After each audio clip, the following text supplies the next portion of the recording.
Okay, so what is up mga ka-hardcore, we are back and as you can see, meron po tayong brake master. Yan. So ikakabit natin yung brake master na yan. Just so you know, bago ito. Ito yung ating bago rin. Pero kung titingnan nyo mabuti, yan. Ang dami, tingnan nyo to. May mga nasirit-sirit. Yan. Yun, napatak na. Ito, naluwagan ko na yan eh, kaya nasirit. Yan. Hindi ko siya ma-bleed kasi dito sa parte na to, yung pinaka-oil seal niya, hindi niya gampanan yung purpose niya. Hindi siya mag-seal. Yan. Diyan sa part na yan. So, instead na i-repair natin yan, bumili na lang ako ng bago para hindi na tayo mamroblema, salpakan na lang. Yan. Saka natin ito kalikutin, ayusin natin. At baka matsambahan natin, mapagana ulit natin. So, papaganahin natin ito dyan sa ating NSR. Gagawin natin drag bike yan. Pero anyway, so tinanggal ko ito, TRC natin. Kasi ito yung pinaka-bracket dapat nitong Brembo na to. Yan. Ngayon, pag nakakabit to, pag nakakabit siya dyan, sa brake pad niya, halos kalahati lang yung nalapat. Kaya gagawa natin ng paraan, itong pang small disc, ito yung ating papakalman para humakab siya ng ito yung mismong example ito. Ito mismo yung didiinan niya. Kasi kung ito ang gagamitin nating bracket, kakaunti yung magiging adjustment niya. Konting-konti lang yung adjustment. Ang mismong brake pad niya, ito, ang lumalapat, yan, kita nyo bumakat, yan, halos kalahati lang. So, meron siyang tendency na mawala ang preno kapag tumagilid yung ating brake pad. Mawawala yung preno yan. Since wala tayong preno sa likod, para tayo nagpapakamatay niyan. Kaya, itong pang small disc, kung napapansin nyo, dapat yan ay ganyan ang itsura, pang small disc.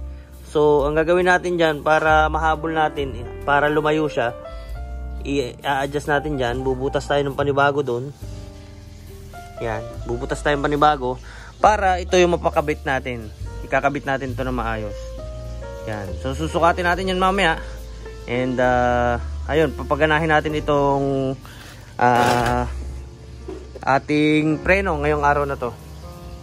Ang mga nakakabit ditong ay ano yan, Bonamisi Racing. Pangdiinan din naman yan May pandiin din naman kahit papaano. Kaso, yun lang. Wala rin, hindi rin nagana. Kahit na gaano kadiin ang iyong ang iyong pyesa, kung hindi rin naman gumagana, wala rin kwenta, di ba? So, paganahin natin 'to and ayun, pakita ko na lang sa inyo mamaya pag tapos na. Okay, so nakakabit na yung ating pero hindi pa yan nakatornilyo dito sa parte na yan. Ayan Yan, kung titingnan nyo mabuti, yung kanyang brake pad, lapat na lapat, lahat yan covered. Yan, covered. Yun lang pala nasabit. So, ibig sabihin, ilalayo natin siya ng at least kahit ganyan kalayo. Para hindi sumasabit yung kanyang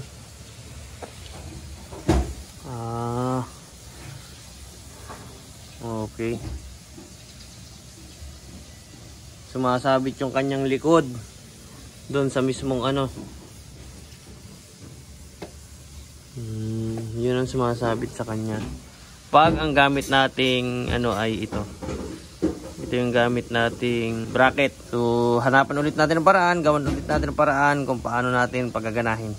So ang gagamitin natin ay ito pa rin, hindi na ito yung pang small disc, ito yung pang big disc. So, ang gagawin ko lang is huhukayan ko lang ito ng kaunti. Tapos, kukunyahan natin ng konti doon.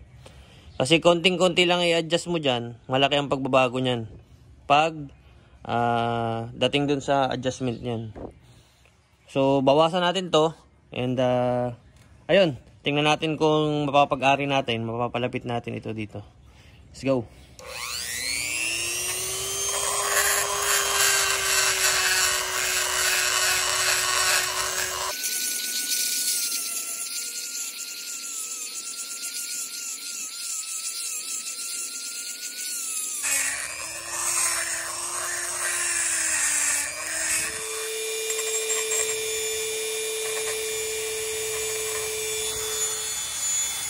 Yan, kung nakikita nyo, oblong na yan. Yan. So, malaki ang pagbabago niyan pag yan ikinabit natin. Tapos ito, syempre, tutukod dyan sa part na yan. Babawasan din natin yan.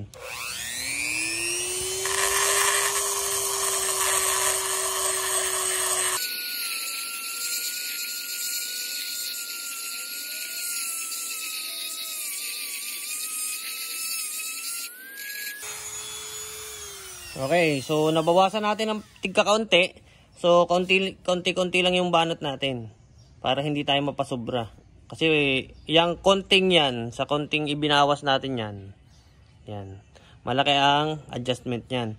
So, sukatin natin.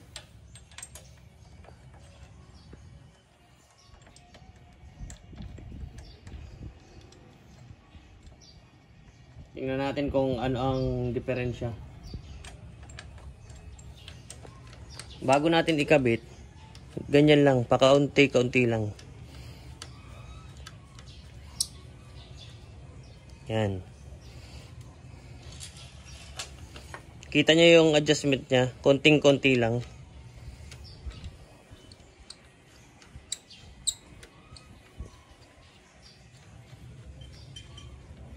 So, ang itsura niyan kanina ay ganito. Ganito yan.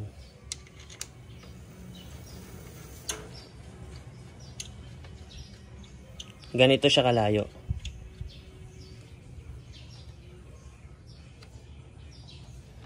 Yan. Kung nakikita nyo, yan. Kung nakikita nyo, ganyan yung kalayo. Ngayon, i-adjust natin ito. Itong ginawa nating pa-oblong na yan.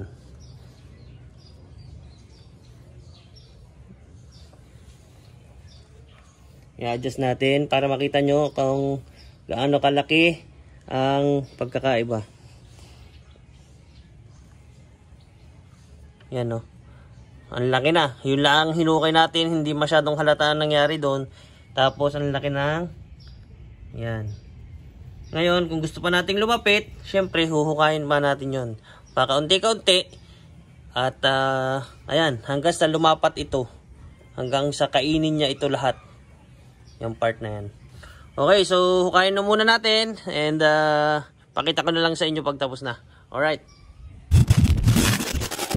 Okay, so ito yung kinalabasan niya. Kung napapansin nyo, yan o, lapat na lapat na.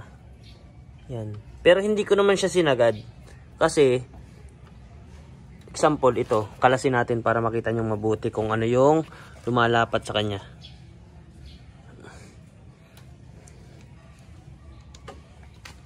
Yan.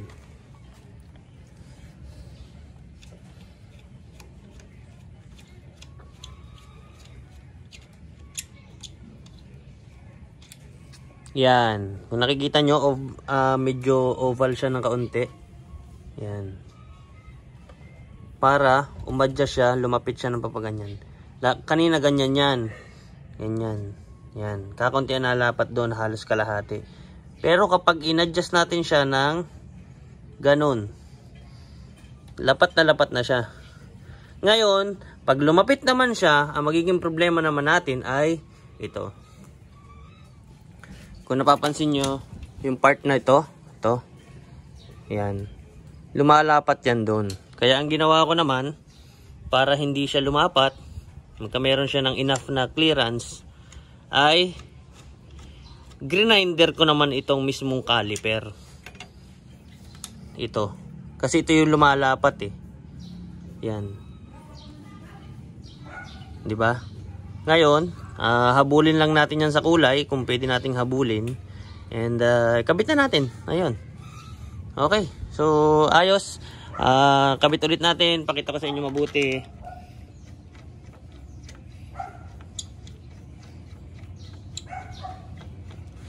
Yan. Tapos ito, instead na nakaganyan, ganyan yan, di ba? Yan. Ilalapit natin ito. Yun. Ang laking adjustment na yun. Ang daming lumalapit niyan. Konti-konti lang. Kung hindi pa rin kayo, hindi pa rin kayo satisfied, pwede pa natin bawasan yan. Tigkakaunti lang. Hanggang sa hindi dapat hindi nalapat yung likod niya. Lahat ng sasabitan. O yan. So testingin natin. Di ba? Ayos. Naikot. Yan ang mahalaga dyan. Meron tayong free wheel. Gamitin natin ito. Magbabalik po ang umagang kay ganda.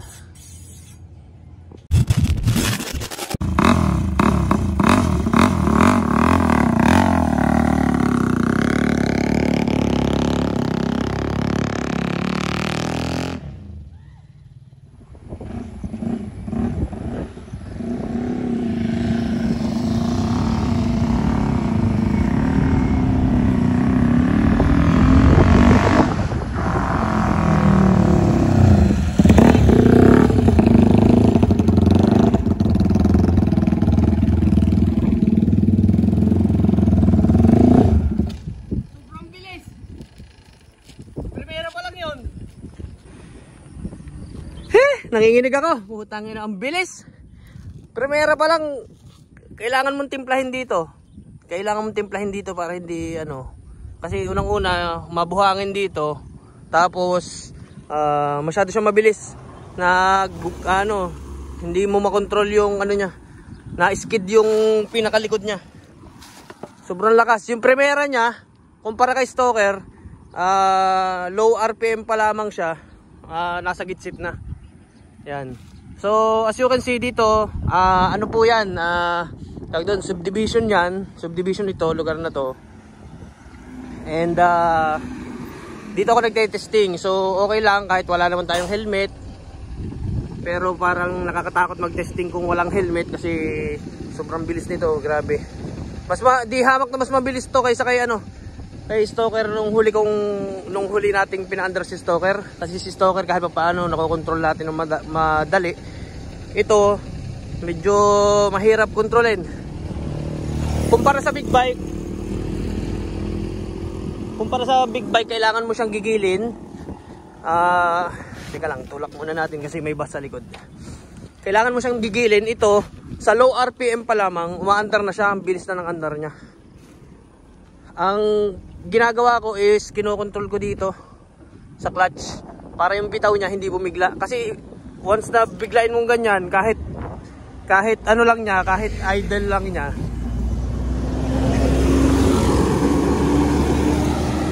once na biglain mo yung bitaw niya, sasayaw ka dyan sa lugar na yan. Ayan. So nung una, kinakapa ko kung paano ang nito, kung paano yung buhayin. Ngayon para mabuhay siya, madali lang pala. Kailangan wag mo silinyaduran. Hayaan mo lang siyang pag mamamatay, habulin lang natin sa bomba. Yun lang pala. Okay, so testingin ulit natin. Isa pa, last.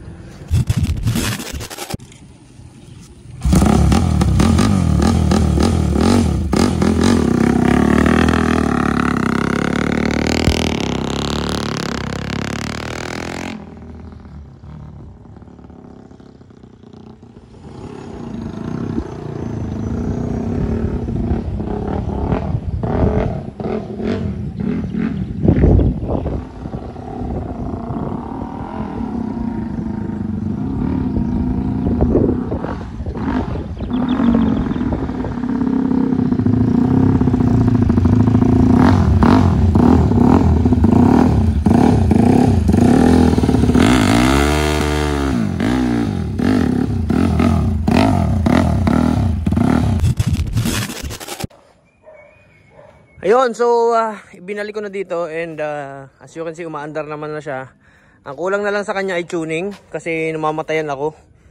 Wala siyang minor. Ang problema kasi dito sa Electron is wala siyang jettings. Ngayon, gagawa na lang natin ng paraan kung paano siya magkakameron ng minor. Kasi kutob ko parang nasasakal siya. Titingnan rin natin, mag-spark plug reading tayo kung ano ba yung kanyang sunog, kung lean or rich. Okay, so ayun lang. And sa katapos-tapusan kanina, nag-burn out ako ng konti kasi para hindi naman masayang itong ating gulong. Ang dulas. Pero ang laki na niyan by 18 pa yan. So parang kailangan nating paliitin to. Ito ay 28. Papalitan natin ng at least 25, 23. Pero titingnan pa natin. Itong takbuhan nito, itong kombinasyon na ito, 1628, siguro pasok yan sa 1 kilometro or 400 meters. Kayang idulo yan. Kayang idulo ng mga 200 kilometers per hour sa 400 meters. Yan. Grabe yung lakas naman. Putang ina. Hayop. Napakalakas. So, kung napapansin nyo, by 17 yung harap natin, parang naliliitan kayo. Hindi po, kasi 60-80 yan na kamaksis tayo na gulong. And ayun ang malaki. Ito. Itong gamit natin is by 18, tapos 2.50. Yan, mukha lang siyang manipis, pero malaki yan. Yan o.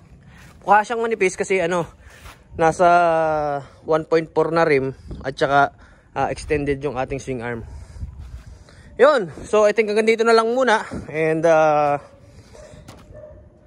ayun, tatapusin na natin to. Umaandar na, may preno na, na-testing na natin. So sa mga susunod na araw, magte-testing tayo ng top speed siguro nito. Hindi ko kasi matsyempohan kasi natatakot ako magpaandar ng walang headlight. Nakikita ko yung gulong, parang ang bilis-bilis ng tingnan. O sadyang mabilis lang, hindi ko alam. Pero ayun, so I think hanggang dito na lang muna ulit. And sa isang araw, pag may headlight na yan, tuning natin ng maayos. Gawa natin ng paraan para magkameron siya ng matiwasay na minor. Ang kanyang gasolina is is 97 octane blue.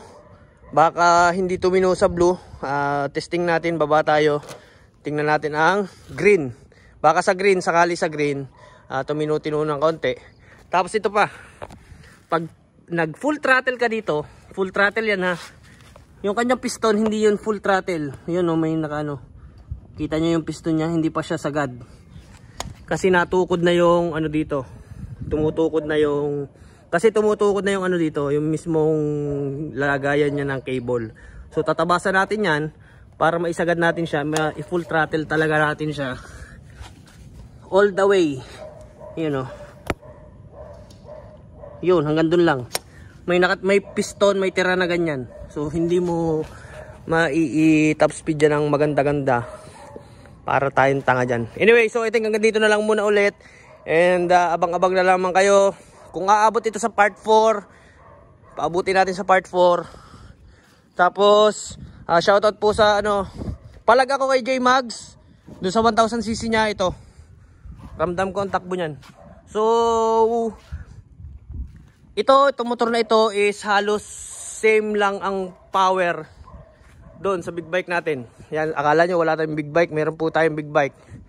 Hindi ko lang yan nilalabas. Meron din nito. Dami tayong motor. Pero anyway, ayun. So, isa pa pala is lalagyan natin ito ng kutsyon. Kasi dumudulas tayo, ang hirap, nakakatakot. Para tayo nakikipagsapalaran sa ganitong napakalakas. Sobrang lakas niya, tapos walang grippings yung puwet mo. Hindi mo alam kung saan ka uupo. Hindi pwede yun. Hindi pwede yung puro forma na lang lagi. Puro forma, wala namang purpose. Diba? So I think hanggang dito na lang muna ulit. And paki-like, comment, share, and subscribe na lang itong video nito. And bye bye. See you next time. Sheesh.